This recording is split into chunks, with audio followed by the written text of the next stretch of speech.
Primera de Samuel, capítulo 17, versículo 38. Ese es uno de los pasajes más famosos de la Biblia.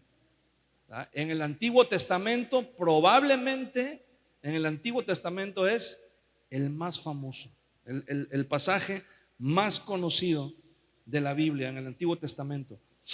Dice así la palabra del Señor, Primera de Samuel, capítulo 17, versículo 38. Y Saúl vistió a David con sus ropas y puso sobre su cabeza un casco de bronce y le armó de coraza. Y ciñó David su espada sobre sus vestidos y probó a andar porque nunca había hecho la prueba. Y dijo David a Saúl: yo no puedo andar con esto porque nunca lo practiqué.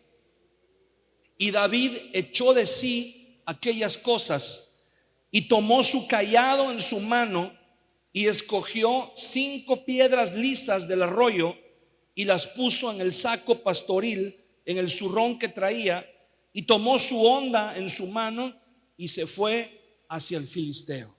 Vamos a orar en esta mañana. Padre, te damos gracias en el nombre de Jesús porque eres bueno. Gracias por este tiempo que tú nos permites estar en tu casa, en tu presencia, Señor. Te pedimos, Padre, que derrames, Señor, bendición aún más abundante sobre este lugar, sobre tu casa. Que por medio de tu palabra hables a nuestra vida, Señor. Nos traigas, Señor, en este tiempo una palabra que nos desafíe, una palabra, Señor, que nos ayude a entender, Señor, todas las cosas que tú estás haciendo y todo lo que tú tienes para nosotros. Te pedimos que, Señor, esta palabra llegue a nuestro corazón como la semilla cae en la tierra fértil para llevar mucho fruto. Te damos muchas gracias en el nombre de Jesús. Amén y amén. Este pasaje, como decíamos, ¿verdad?, bien puede ser el pasaje más famoso, más conocido del Antiguo Testamento. El momento cuando David enfrenta a Goliat, al gigante, ¿verdad? A lo mejor puede ser que haya una persona que no sea cristiana, que nunca ha venido a la iglesia, pero alguna vez ha escuchado la historia de David y Goliat. Alguna vez, ¿verdad?, es como cultura general. Todo el mundo sabe qué pasó con David y Goliat. Entonces, este pasaje nos dice algo muy importante. Dice que David, cuando se decidió a enfrentar al gigante, sucedió algo muy particular. Saúl en algún momento se dio cuenta que nadie más iba a ir a enfrentar al gigante. En un momento de la historia, Saúl entendió, es más, ni siquiera él decidió ir a enfrentar al gigante. Llegó un momento que Saúl dijo: no tenemos con qué hacerle frente al gigante. Había hombres experimentados en la guerra. Había gente que tenía experiencia en las batallas. Había soldados, ¿verdad?, que ya eran soldados veteranos. El mismo Saúl, dice la Biblia, que era un hombre valiente y era un hombre que, dice la Biblia, que el más alto de Israel le llegaba a los hombros. O sea, era un hombre alto también, era un hombre fornido. Y él tampoco se atrevió a ir y enfrentar al gigante. Y de repente viene David, que dice la Biblia que era un joven, flacucho, ahí medio debilucho, ahí que todavía ni se terminaba de desarrollar. Y de repente David llega y dice: yo voy a enfrentar al gigante.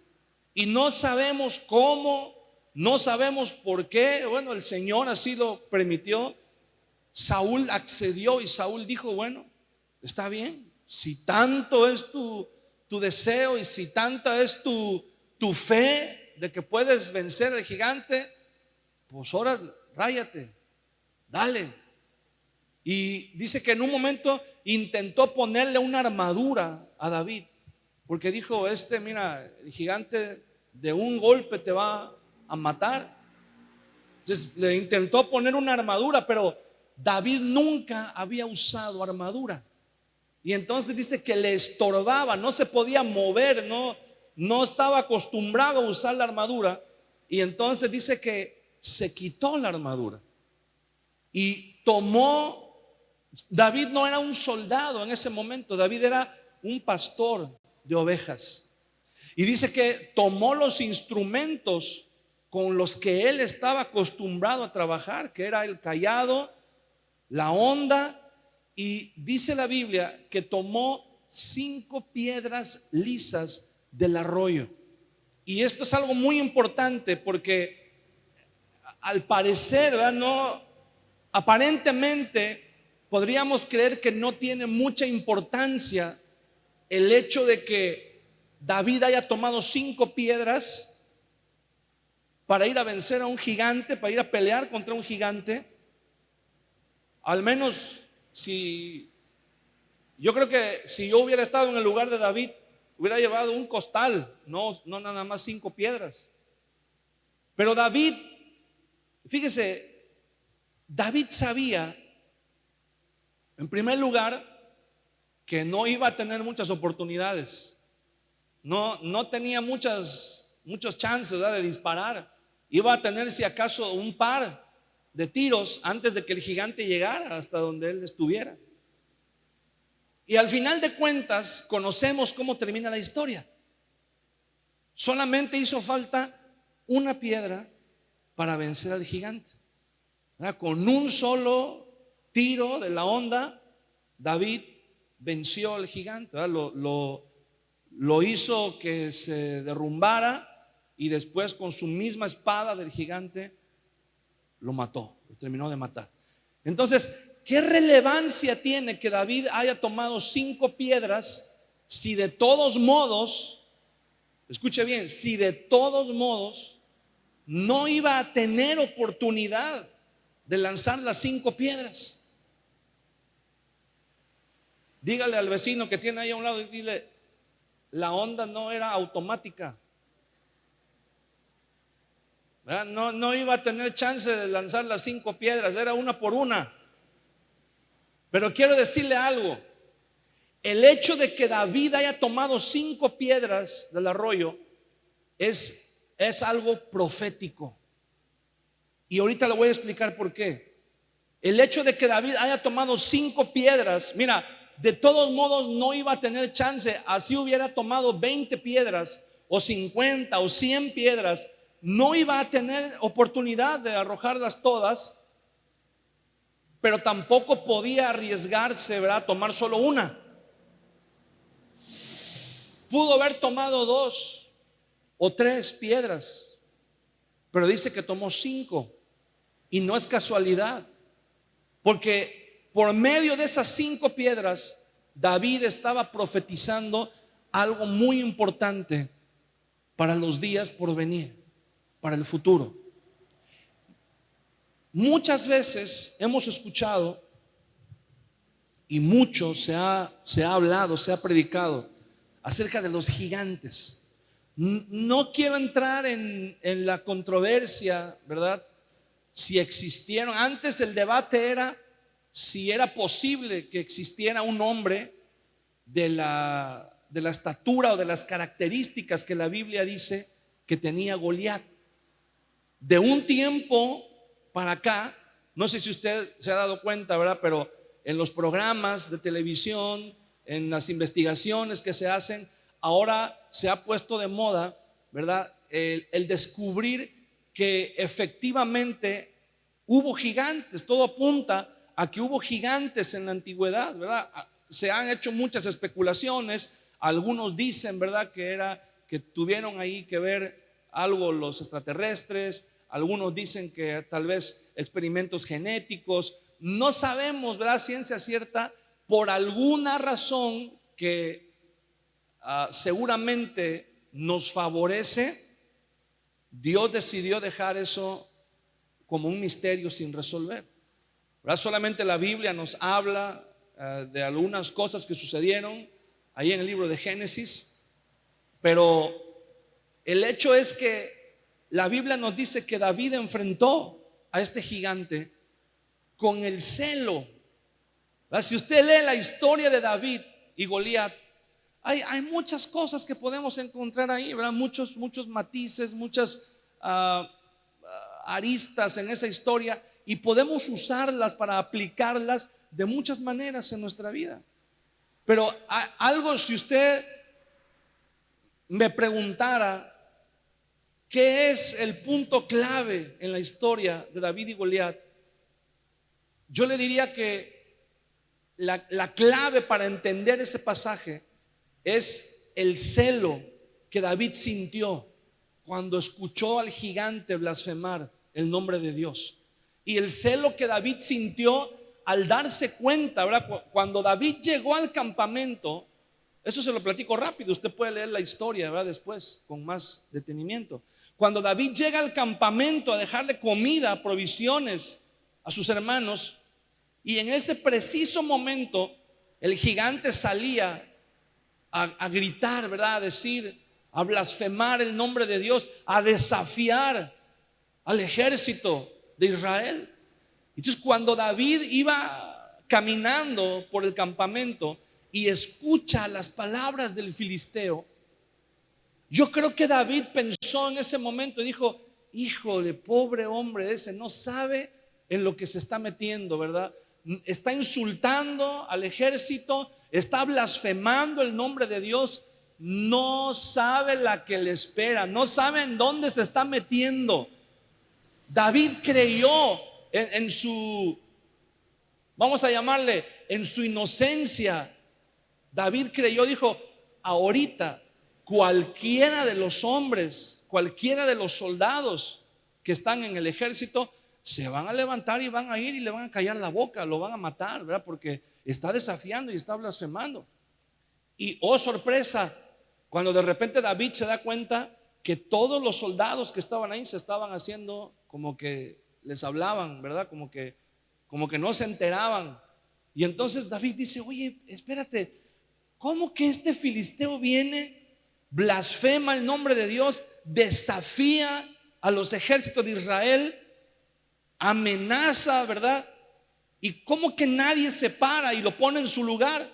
¿Cómo es que nadie va y hace algo? Y todavía viene alguien y le dice: muchacho, si supieras, lleva 40 días haciendo lo mismo y nadie hace nada.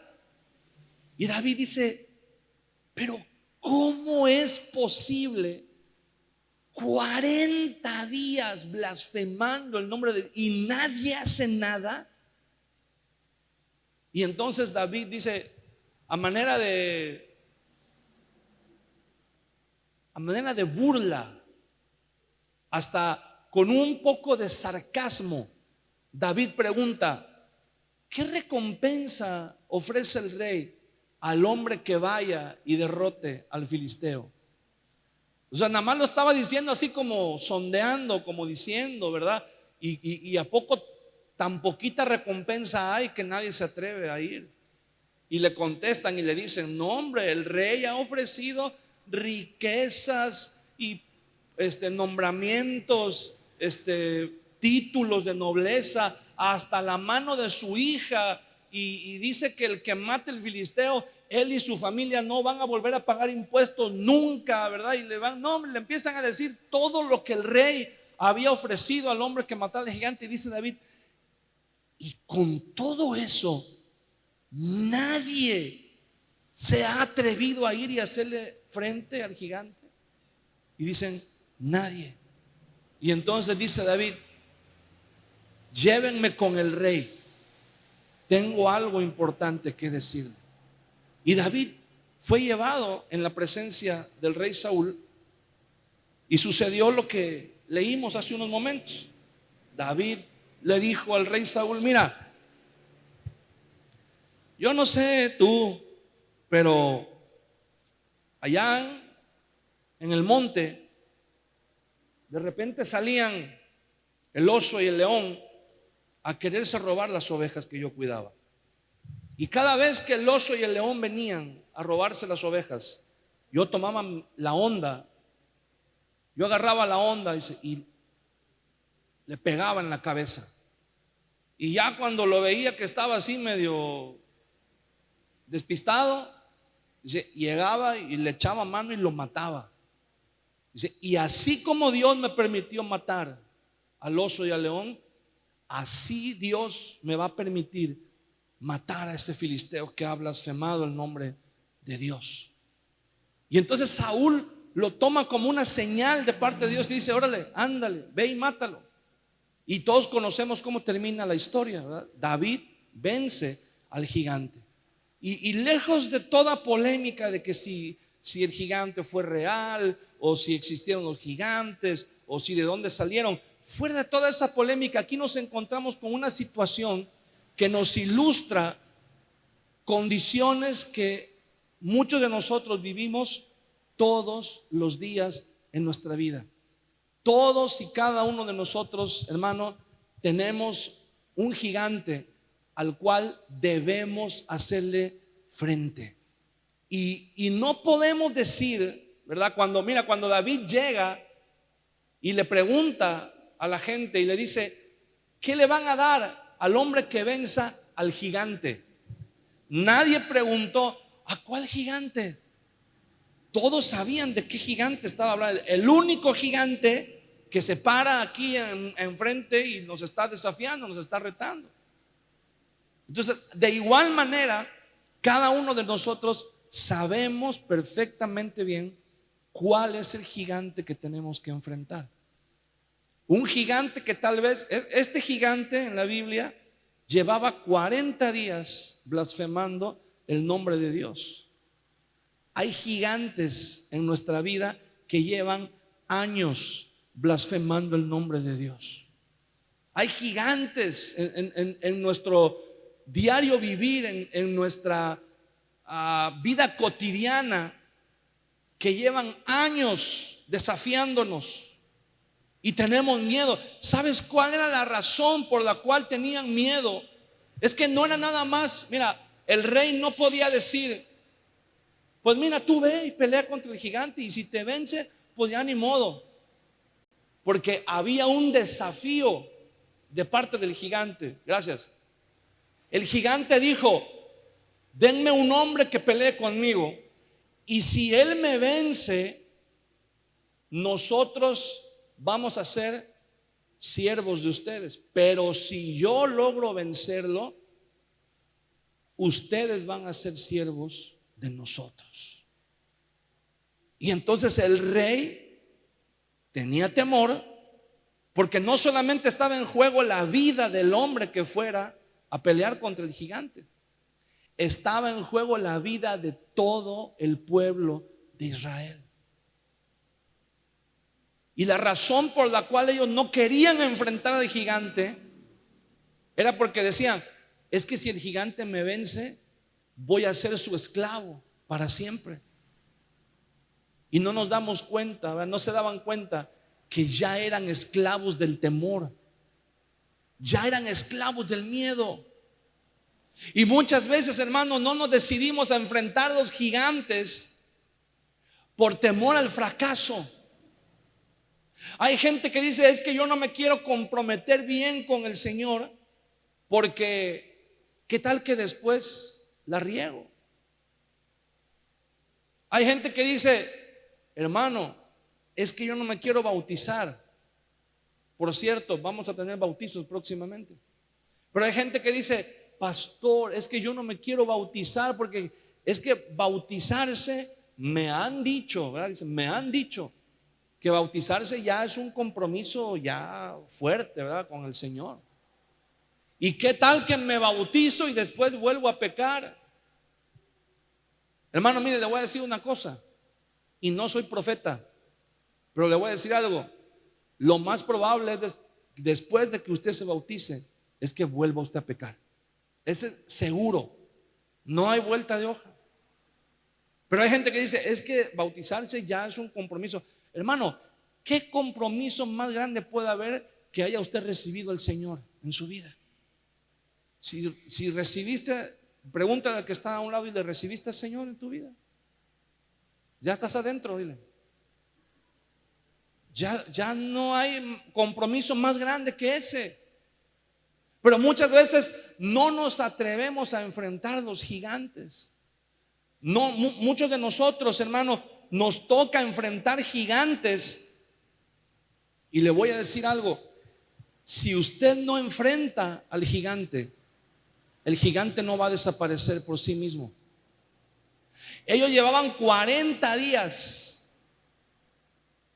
Y yo creo que cada día que pasaba, Saúl y los soldados se imaginaban y decían, cuando veían que iba amaneciendo y estaban montando guardia ahí, yo me imagino que tal vez los soldados de Saúl y Saúl mismo decían, a lo mejor hoy ya no le dan ganas al gigante, ¿verdad? A lo mejor se desanima de tanto que viene y dice y ver que nadie va a pelear con él. A lo mejor solito se desanima y deja de salir, deja de venir.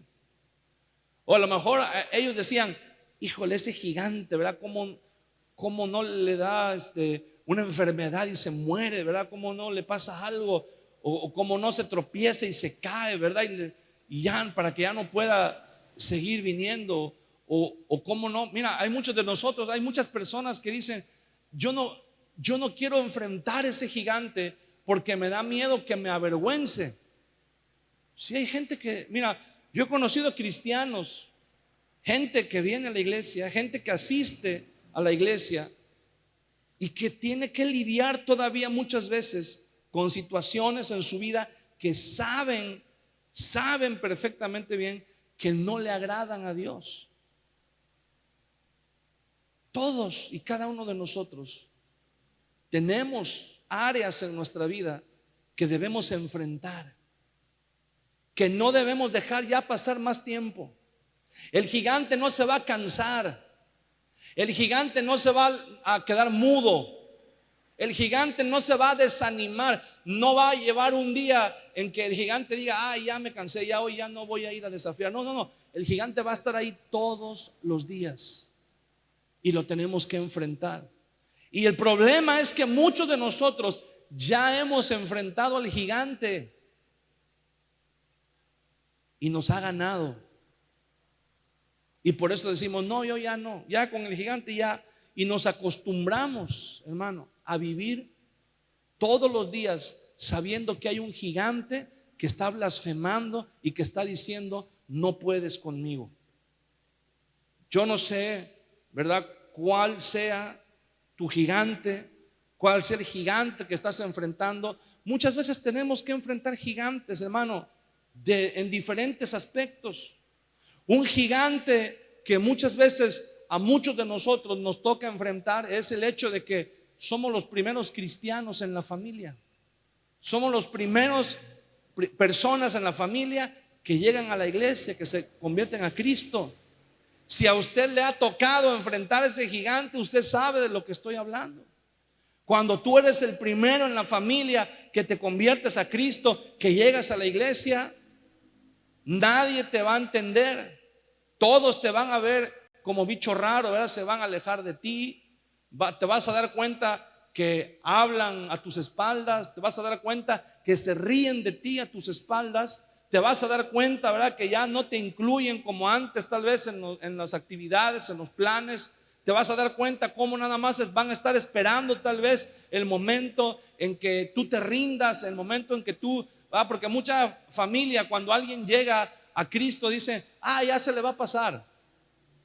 Ese ya lo conocemos, ¿verdad?, que es pura emoción. Al rato se le olvida y ya anda en otra cosa. Y a veces así, la familia es una de los gigantes más difíciles, más duros que tenemos que enfrentar, ¿verdad? Muchas veces, hermano, hay vicios en nuestra vida, hay cosas que están arraigadas, hay pecados que están arraigados en nuestra vida que no queremos enfrentarlos. Enfrentamos solamente los síntomas. Si usted tiene un árbol que sale del piso de su casa y le empieza a romper el piso, le empieza a romper las tuberías de agua, de gas, de luz, usted diría: ay, qué bonito arbolito. Mira, me está destruyendo aquí, me está perjudicando, pero no lo voy a cortar, nada más lo voy a podar para que se vea bonito. Le voy a dar forma para que se vea bonito, porque me está dando problemas, pero al menos que se vea bonito. Y eso es lo que hacemos muchos de nosotros con el pecado. No lo arrancamos de raíz, nada más lo podamos para que se vea bonito. Y no estamos dispuestos a enfrentarlo de raíz, a enfrentar al gigante. Solamente le damos vueltas, vamos cortando. Ay, por aquí ya se está viendo feo. Le cortamos esta rama, le cortamos esta hoja, le cortamos de este lado, ¿verdad? ¿Por qué? Porque no queremos hacerle frente, porque sabemos que estamos en una zona de confort, porque nos da miedo, porque muchas veces vivimos tanto tiempo con el pecado arraigado en nuestra vida, en nuestro corazón, que nos da miedo al intentar desarraigarlo. Nos da miedo decir: es que qué tal que lo saco, o qué tal que renuncio a ese pecado y después nada más voy a tardar unos cuantos días y otra vez voy a volver a caer. ¿Ah? El domingo pasado compartimos acerca de esa situación, ¿verdad? El que tiene temor es el que no ha sido perfeccionado en el amor. Leímos el pasaje de Primera de Juan, ¿verdad? El amor echa fuera el temor. El verdadero amor, cuando tú amas a Dios, cuando tú estás enamorado de Dios, tú dices: no, yo estoy dispuesto a renunciar a todo lo que yo sé que no le agrada a Dios, ¿verdad? ¿Y cómo le vas a hacer? ¿De dónde vas a sacar fuerzas? ¿O cómo vas a hacer para mantenerte, verdad? Y tú dices: pues no sé, yo lo único que sé es que Dios me va a sostener. Yo lo único que sé es que Dios me va a ayudar. Yo lo único que sé es que el Señor me va a sacar adelante. Y Dios honra esa fe, hermano. Dios honra esa fe. Yo recuerdo cuando hace algunos años trabajábamos con los centros de rehabilitación, y muchas personas llegaban al centro de rehabilitación y entraban en un proceso de desintoxicación, en donde vienen crisis de ansiedad, en donde vienen crisis, en donde quieren salir corriendo, se azotan contra la pared, se muerden la lengua, se entierran las uñas por la ansiedad, por la necesidad de la droga, del alcohol. Y en una ocasión una persona estaba teniendo ahí un problema, una crisis por la falta de alcohol. Y había una persona ahí en la casa que decía: yo ya sé lo que le vamos a hacer. Dice, porque dice, yo estuve en el anexo y entonces yo sé lo que hay que hacer. Decía, hay que ponerle alcohol en el ombligo, hay que echarle, dice, pastor, dice, hay que ir y comprar una botella y tenerla ahí de reserva. Y digo: hermano, ¿te das cuenta lo que estás diciendo? Estamos en un centro de rehabilitación donde personas vienen para desintoxicarse del alcohol, y tú quieres que tengamos una botella ahí en la alacena guardada. Les vas a meter la tentación, ahí vas a meter al diablo. Y uno decía: no, es que ahí en el anexo le poníamos en el ombligo alcohol, y ahí el ombligo lo chupa, y el ombligo lo absorbe y ya se estabiliza la persona. Otro decía: no, hay que prepararle un té, y ahí en el té hay que ponerle piquete, ¿verdad? Para que Y dice: no, hermano, al rato nos vamos a andar dando de piquetes todos, ¿y para qué quieres ahí? Y decía el hermano que estaba de frente, decía: lo que tenemos que hacer es orar. Vamos a orar. Y hermano, en la oración hay poder. Dios responde en la oración. Usted empezaba a orar, empezábamos a orar, y usted veía cómo hombres que estaban entrando en crisis por la falta de alcohol, hombres que estaban entrando en crisis por la abstinencia en la droga, y en un momento estaban en el piso ahí revolcándose y enterrándose las uñas y azotándose, y orábamos, y eran luchas fuertes, hermano. A veces se manifestaban demonios ahí en medio de esas crisis, y luego se levantaban y estaban adorando a Dios. Y luego se levantaban y estaban leyendo su Biblia. Y eso una persona decía: oye, pero es que eso es imposible.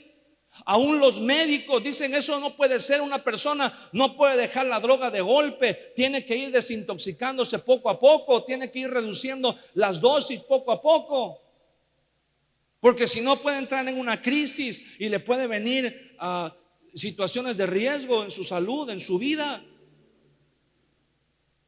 Y decía una persona, una vez llegó una persona ahí en la iglesia y decía: ¿y cómo son los centros de rehabilitación? Ya, ¿qué programa tienen? ¿Qué terapia usan? ¿Hay algún psicólogo, hay algún psiquiatra que esté ahí pendiente? ¿Qué les dan? ¿Qué medicina les dan? ¿Qué terapia les dan? Y la persona que estaba ahí encargado le dice: te voy a decir cuál terapia les damos y cuál medicina les damos. Cristo en la mañana, Cristo al mediodía y Cristo en la noche. Esa es la terapia, esa es la medicina. No hay otra, no hay más. Y Dios levantó hombres en ese lugar, hombres y mujeres. Dios trató ahí con la vida de muchas personas, hermano, que se decidieron en un momento a enfrentar un gigante, que se decidieron en un momento levantarse y decir: hoy voy a cambiar, hoy voy a dejar la droga, hoy voy a dejar el alcohol, hoy voy a dejar estos vicios que me están haciendo daño a mí, a mi familia. Enfrentar los gigantes nunca es fácil. Pero te voy a decir una cosa, hermano: si tú no enfrentas, mira, todos tenemos que enfrentar gigantes. Tú tienes que enfrentar gigantes. Yo tengo que enfrentar gigantes. Nuestros hijos tienen que enfrentar gigantes. Pero te voy a decir algo: los gigantes que tú no enfrentes, los van a tener que enfrentar tus hijos. Ellos van a enfrentar sus propios gigantes. Pero a esos gigantes súmales los que tú dejas vivos. Si tú no enfrentas tus gigantes, tus hijos los van a tener que enfrentar. Y cuando tú y yo enfrentamos nuestros gigantes, no solamente nos está trayendo bendición a nosotros, por la bendición que Dios trae a nuestra vida de derrotar a los gigantes, pero cuando tú derrotas a tus gigantes, cuando tú los enfrentas en el nombre del Señor Jesús y los derrotas, tú les estás marcando la pauta a tus hijos cómo se vence un gigante. Tú les estás enseñando a tus hijos cómo se enfrentan el pecado en tu vida. El pecado, hermano, no se maquilla. Al pecado no se adorna. Al pecado no se le da la vuelta ni se le ignora. El pecado se le tiene que enfrentar. No se le tiene que excusar. ¿Y cuántas cosas no inventamos para no enfrentar nuestros pecados, para no enfrentar los gigantes que hay en nuestra vida? ¿Cuántas veces escuchamos gente decir: es que no te va bien, no prosperas, no puedes dejar esa situación que hay en tu vida, porque hay una atadura espiritual en tu vida y hay que romperla con ayuno y oración. Te tienes que ir a un retiro, ¿verdad? Te tienes que ir a un encuentro, te tienes que ir a la montaña, te tienes que ir, ¿verdad?, a tal lugar, a que oren por ti, a que te liberen, a que te den las 7 vueltas, ¿verdad? Y te den a tomar ahí agua de Jerusalén. Y hermano, eso se llama pecado y tenemos que arrepentirnos en el nombre de Jesús. Tú no puedes, mira, hay gente que dice: es que mira, vamos a reprender el espíritu de adulterio y vamos a reprender el espíritu de fornicación. Tú lo puedes reprender todo lo que tú quieras, pero mientras la persona no se arrepienta, no hay un verdadero cambio. Mientras la persona no se arrepienta, mientras la persona no se dé cuenta que lo que está haciendo va en contra de las leyes de Dios y confiese su pecado y se aparte, hermano, no va a cambiar nada. Aunque ayunes, aunque decretes, aunque profetices, no va a suceder nada. porque no hay un arrepentimiento, no hay una conciencia de que estamos en pecado. Hay gente que disfraza el pecado de demonios. Hay que hacer una liberación. Hay que orar y que hay un demonio, ¿verdad? Hay una potestad que está. No, no, no. Ninguna potestad ni ningún demonio puede permanecer en un lugar o en la vida de una persona que se ha arrepentido de sus pecados y le ha entregado su vida al Señor Jesucristo. Tú nómbrame al demonio, al que tú quieras, ¿verdad? Una vez estábamos en una reunión, en un grupo familiar, y un muchacho comenzó a hablar acerca de que había estado metido en algunos asuntos ahí de brujería, de santería y de todo eso. Y entonces comenzó a decir que había unos ciertos espíritus que les llamaban los guardianes o los guerreros o los, no sé, tenían un nombre así medio rebuscado. Y dice, no, es que es así, así. Dice, y un muchacho le preguntó, oye, ¿y esos tales fulanos de tal? Y se paró y dijo, no, cállate, no los menciones. No los menciones, porque si los mencionas pueden venir y te pueden hacer y te pueden. Y hermano, si todavía les tienen miedo a esas cosas, no conoces al Señor Jesucristo. Si todavía le tienes miedo, todavía te están asustando con el petate del muerto, no conoces el Dios al que le sirves. El Dios al que le servimos, hermano, es más grande, es más poderoso que cualquier demonio, que cualquier brujo, que cualquier santero, que cualquier, como usted le quiera llamar, ¿verdad? Y la palabra de Dios dice que no hay agüero contra Israel, ni contra Jacob funcionan los encantamientos. Es que, hermano, yo no puedo dejar ese pecado porque esa persona, ¿verdad?, llegó y me echó tierra de panteón ahí en mi casa, y yo no puedo dejar ese pecado porque ya me dijeron que me tienen una foto con alfileres ahí metida en un frasco, y por eso no puedo. Hermano, déjate de ondas. La razón por la cual no puedes dejar ese pecado es una, y es simple y muy sencilla de entender: te gusta. No hay vuelta de hoja.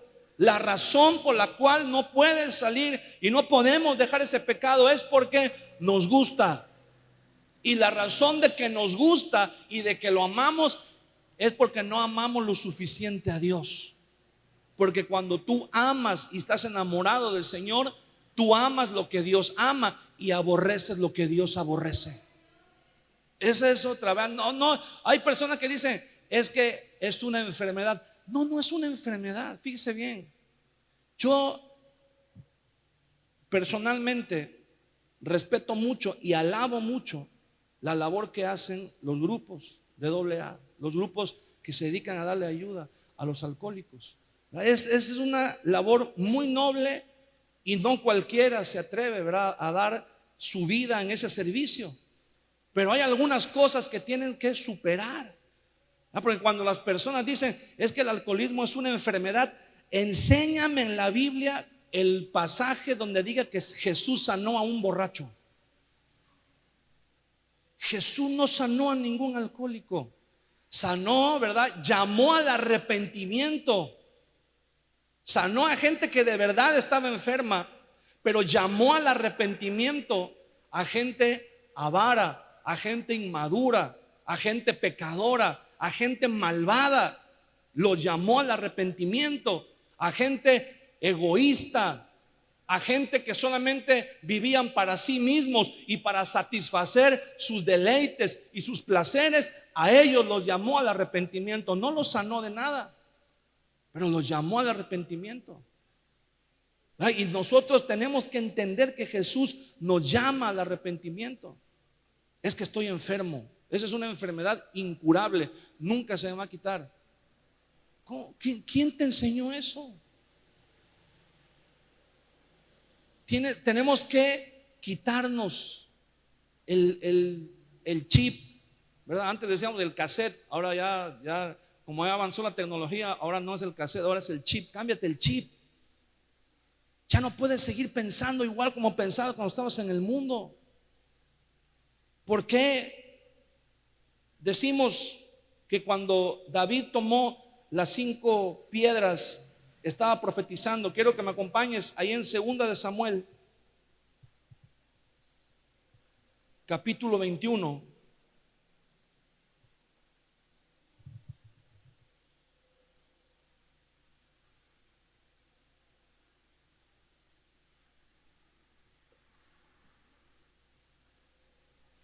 ¿Cuántas piedras tomó David? 5. ¿Y cuántos gigantes mató David? 1. Fíjense bien. 2 de Samuel, capítulo 21, versículo 15. Volvieron los filisteos a hacer la guerra a Israel, y descendió David y sus siervos con él, y pelearon con los filisteos. Y David, ¿qué dice ahí en el versículo final? Se cansó. Fíjese bien, ya no era el mismo David de antes. El David que dice 1 de Samuel 17 debe haber tenido alrededor entre 16 y 18 años de edad. El David del que habla 2 de Samuel debe haber tenido alrededor de 50 años de edad. Dice que David se cansó, ya no era el mismo, hermano. No es lo mismo, ¿verdad? A los 18 años que a los 50 años. Aunque uno quiera, ¿verdad? Ya las fuerzas ya no son las mismas. Dice que David se cansó. ¿Quién iba a poder pensar que David se cansaría en una batalla? Si David era un hombre de guerra. David era un hombre, ¿verdad?, que entraba en la batalla y le gustaba, ¿verdad? Estaba en su ambiente, estaba en lo que le gustaba hacer, lo que le apasionaba. Era un hombre de guerra. Pero dice que se cansó. Hermano, un día nuestras fuerzas ya no van a ser las mismas. Aunque en el Señor nos fortalecemos, aunque en el Señor nos renovamos, pero físicamente un día nuestras fuerzas ya no van a ser las mismas. Si no puedes vencer al gigante ahora, ¿qué te imaginas que va a ser cuando tengas 60 años, 70 años, 80 años? ¿Verdad? Dios nos permita llegar a esa edad, a todos. ¿Qué va a ser, verdad, el día de mañana? Dice que David se cansó. Y fíjate bien, versículo 16. Isbi Benod, uno de los descendientes de los gigantes, cuya lanza pesaba 300 siclos de bronce, y quien estaba ceñido con una espada nueva, trató de matar a David. Mas Abisaí, hijo de Sarbia, llegó en su ayuda, hirió al filisteo y lo mató. Entonces los hombres de David le juraron diciendo: nunca más de aquí en adelante saldrás con nosotros a la batalla, no sea que apagues la lámpara de Israel. En un momento, hermano, David estaba en la batalla con sus hombres, ¿verdad? Y de repente ve a lo lejos venir en medio del ejército un gigante. Y entonces yo creo que fue inevitable que en ese momento David se acordara de sus días de gloria. Y entonces dice David: a este gigante déjenmelo a mí, yo me lo echo. Yo soy especialista en gigantes. Yo ahorita van a ver, ¿verdad?, cómo me lo voy a despachar. Y oh sorpresa, no pudo. No pudo con el gigante. Le salió bravo el gigante. Dice, intentó matarlo, casi lo mata. Llegó uno de sus hombres más cercanos de David y lo libró, lo salvó, mató al gigante. Pero si ese hombre no hubiera llegado, hasta ahí se hubiera terminado la historia de David, ¿verdad? Ya era otra generación que estaba representada ahí en ese muchacho que llegó y salvó a David, a Abisai. Ya era otra generación. Pero ¿qué hubiera pasado si David no hubiera vencido al gigante, a Goliat? Sus demás discípulos, la gente que estaba con él, hubieran seguido creyendo que era imposible vencer un gigante. Pero como vieron que David enfrentó al gigante Goliat y lo mató, y vieron que David no tuvo miedo de enfrentar a este otro gigante, aunque no pudo, pero por lo menos no le sacó, ¿verdad? Por lo menos lo enfrentó. Y entonces este otro muchacho dijo: ya David nos puso el ejemplo, ahora nos toca a nosotros ir y vencer los gigantes. Ahora nos toca a nosotros ir y hacer lo que nuestro rey nos enseñó a hacer. Y fue este joven, este muchacho, y mató a ese gigante. Lo mató. Y todos los hombres de David dijeron: ya David, ¿sabes qué? Ya no estás para estos trotes. Ahora cada vez que salgamos a la guerra, tú mejor dirígenos desde ahí, desde el castillo, ¿verdad? Tú mejor ayúdanos a hacer las estrategias, a decirnos cómo, por dónde, ¿verdad? Pero nosotros vamos a salir a la batalla. Tú ya no, David. Tú ya pasaron tus mejores. Yo creo que David se debe de haber sentido mal, ¿verdad? Yo creo que David ha de haber estado así como en una crisis, se ha de haber querido sentir joven otra vez, pero se dio cuenta de que la realidad era que ya no estaba tan joven como antes. Y le debió haber costado trabajo, pero por lo menos David se quedó con la satisfacción de decir: por lo menos al gigante que me tocó en mis tiempos, lo maté. Por lo menos al gigante que me tocó en mis días, lo que yo tenía que enfrentar, lo enfrenté. Lo que yo tenía que vencer, lo vencí.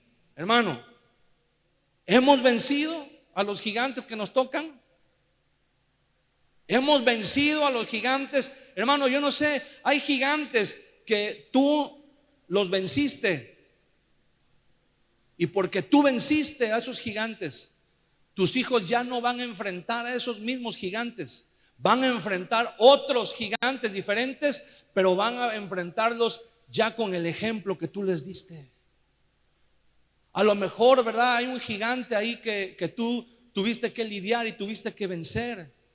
Tal vez algún impedimento en tu vida, tal vez alguna dificultad que tú tuviste que luchar y que batallar, y que tus hijos vieron y dijeron: a lo mejor mi papá, ¿verdad? A lo mejor mi mamá no pudo despuntar, no pudo triunfar como hubiera querido, pero por lo menos me dejó el ejemplo, ¿verdad? De que nunca se rindió, siempre luchó, siempre se esforzó. Y a lo mejor tus hijos van a decir: pues ahora yo me voy a esforzar más, ahora yo, ¿verdad? Voy a llegar más lejos, y podemos ser plataformas para ellos. Y no solamente para tus hijos, pero para tus discípulos, ¿verdad? Porque todos podemos tener discípulos. Tú puedes tener discípulos. Tú puedes traer a alguien, ¿verdad? No sé, a un familiar, a un amigo, a un vecino, a un conocido, a alguien que tú conozcas, que está a tu alcance, que lo puedes traer a la iglesia.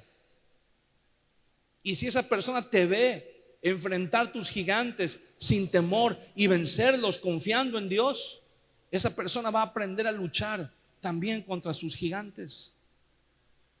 Entonces Goliat fue el primero, mas este otro que mató a Abisai, ya van dos gigantes. Dice: otra segunda guerra hubo después de en Gob contra los filisteos. Entonces Sibecai Husatita mató a Saf, quien era uno de los descendientes de los gigantes. ¿Cuántos gigantes van aquí? 3. Aquí hay otro muchacho que se levantó en medio de una batalla, vio al gigante y dijo: ya no está David con nosotros, pero ya nos enseñó cómo se hace, ya nos puso el ejemplo. Y llegó ese muchacho y dice: mató a ese gigante, dice que era descendiente de los gigantes. Versículo 19. Hubo otra vez guerra en Gob contra los filisteos, en la cual Elanán, hijo de, bueno, hay un nombre medio raro aquí, dice, de Belén. Escuche bien esto, mató a Goliat Geteo, el asta de cuya lanza era como el rodillo de un telar. Hay un pasaje que es el pasaje paralelo en Primera de Crónicas capítulo 20, y ahí nos aclara que no era el mismo Goliat que David enfrentó, era su hermano, pero probablemente se parecía mucho y entonces le pusieron el Goliat Junior.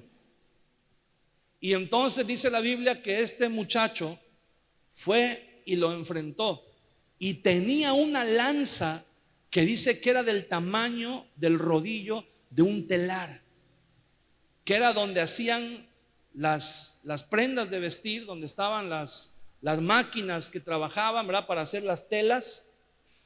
Era los rodillos, un rollo de telar, hermano, grueso así. ¿Sí has visto los rollos de tela que ponen ahí en las tiendas donde venden tela? Los rollos de tela, como los ponen ahí gruesos. Dice, así de gruesa era la lanza de ese hombre.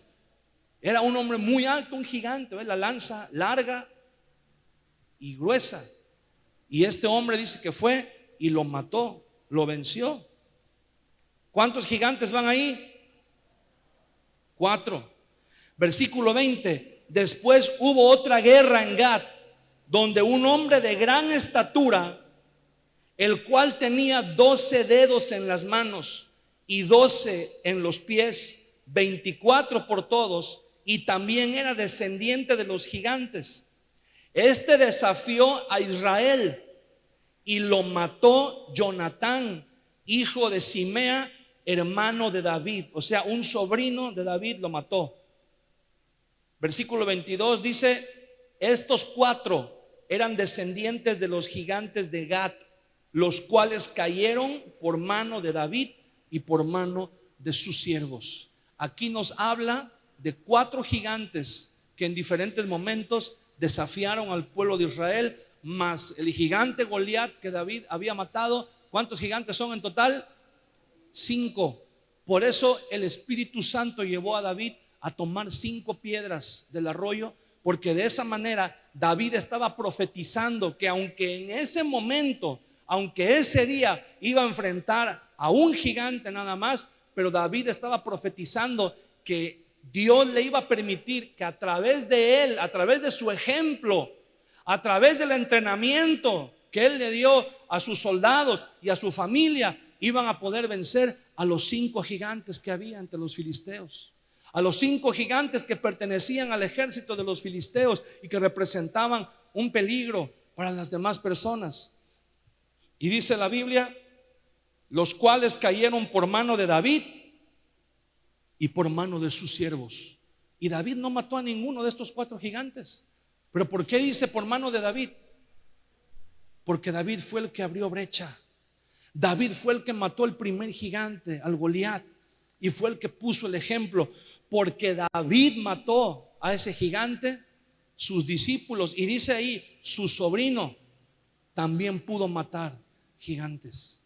Hermano, ¿queremos que nuestros hijos enfrenten a sus gigantes y puedan vencerlos?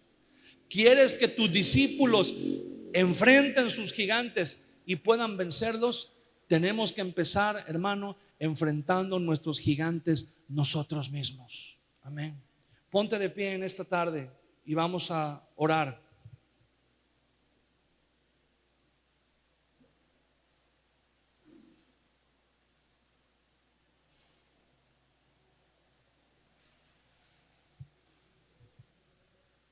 Ponte de pie un momento y con tus ojos cerrados, ayúdame a orar.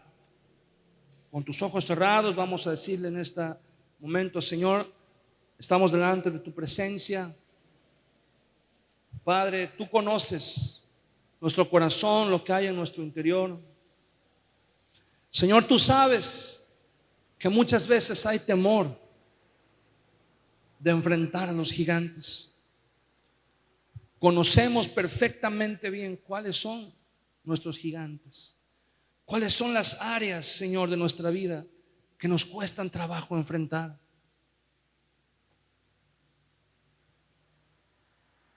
Sabemos cuáles son, Señor, los pecados que hemos estado dejando durante mucho tiempo, que blasfemen, que nos desafíen, que nos atemoricen, pensando y creyendo que nunca los vamos a poder dejar, pensando y creyendo que nunca los vamos a superar.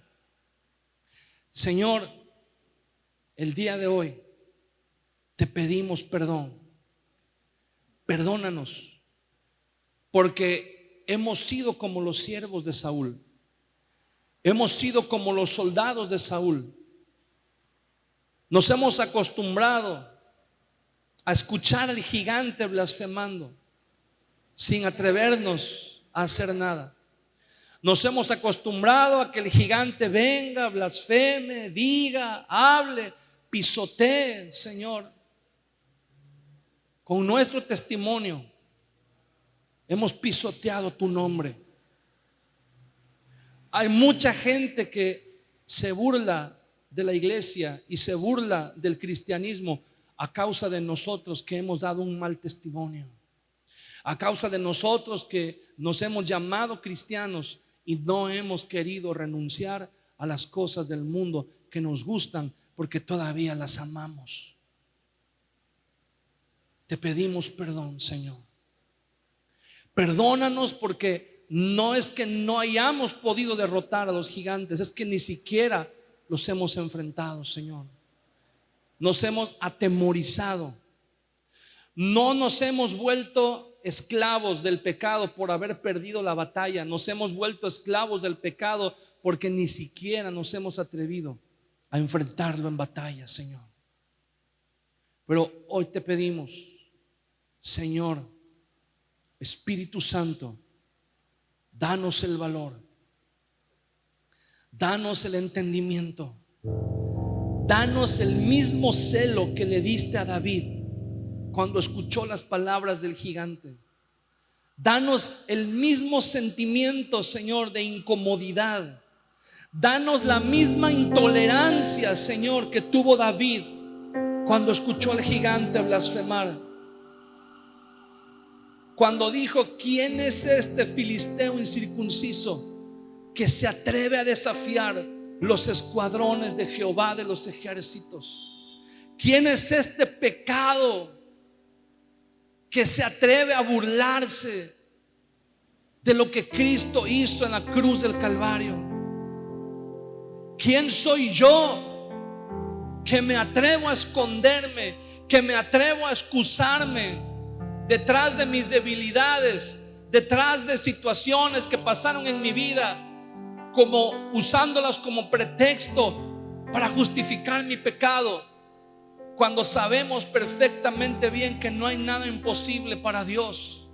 Cuando sabemos perfectamente bien que si nos decidimos a desarraigar de nuestra vida esos pecados, Dios nos va a respaldar, Dios nos va a sostener para no volver a caer en lo mismo. No necesitamos dejarlo de manera gradual. No necesitamos irlo dejando poco a poco, irnos saliendo poco a poco. Necesitamos cortar de tajo.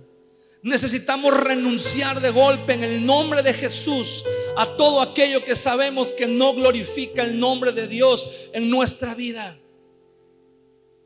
Necesitamos decirle al Señor: Señor, estoy aquí y estoy dispuesto a enfrentar a mis gigantes. Estoy aquí, Señor, y estoy dispuesto no solamente a enfrentar al gigante y a destruirlo, pero a sentar un precedente. Estoy dispuesto a marcar un camino, a marcar un rumbo, para que aquellos que vienen detrás de mí sepan y entiendan que en tu nombre es posible destruir a los gigantes. Para que los que vienen detrás de mí, o los que me están viendo tal vez como un ejemplo a seguir, sepan que en tu nombre se puede hacerle frente al gigante y vencerlo, porque tú estás con nosotros, Señor. No en nuestra fuerza, no en nuestra capacidad, no en nuestra habilidad ni nuestra sabiduría, es tu espíritu, Señor. No con espada, no con ejército, pero con tu espíritu, Señor. Hoy sabemos que la batalla, Señor, es tuya. Hoy sabemos que tú peleas por nosotros, pero nosotros tenemos que presentarnos, Señor. Nosotros tenemos que hacer frente al gigante. Y cuando hagamos frente al gigante, entonces tú vendrás con tu respaldo. Entonces tú vendrás con tu poder sobrenatural. Cuando hay un arrepentimiento genuino, cuando sabemos que lo que estamos haciendo no te agrada, no te gusta, y sabemos que necesitamos renunciar en el nombre de Jesús. Tal vez no queremos hacerlo.